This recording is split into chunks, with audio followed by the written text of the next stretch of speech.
Idli batter తెచ్చుకున్నా. ఇంకోసారి ఇది రిపీట్ చేసి లేదు.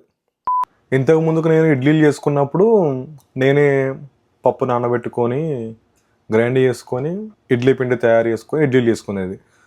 అట్లా చేసుకుంటే నాకు ఓన్లీ ఇడ్లీ పిండికి 350 క్యాలరీస్ వచ్చినాయి. ఇప్పుడు నేను ఇడ్లీ బ్యాటర్ తెచ్చుకున్నా.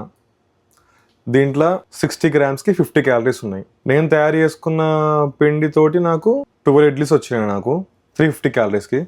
ఇప్పుడు అదే 12 ఇడ్లీస్కి ఎన్ని గ్రామ్స్ బ్యాటర్ యూజ్ చేస్తా, ఎన్ని క్యాలరీస్ వస్తుందో చూద్దాం. దీనికే తక్కువ వస్తే ఇది తెచ్చుకోవడమే బెటర్. ఇంత కష్టపడి అది చేసుకొని టాస్క్ అంతా అది చూద్దాం.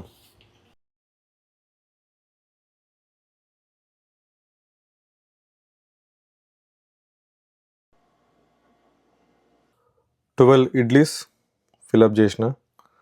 దానికి నాకు 274 గ్రామ్స్ పిండి యూజ్ అయింది.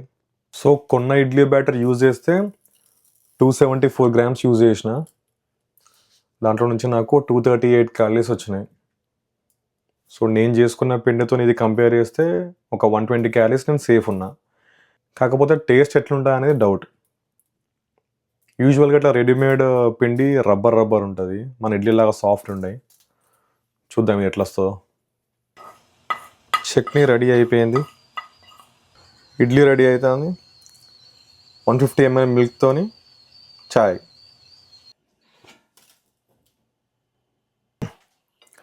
ఇడ్లీలు రెడీ అయినాయి. కాకపోతే నేను చెప్పినట్టే స్పాంజ్ రబ్బర్ ఉన్నాయి అంతా. టేస్ట్ చూద్దాం ఎట్లుందో.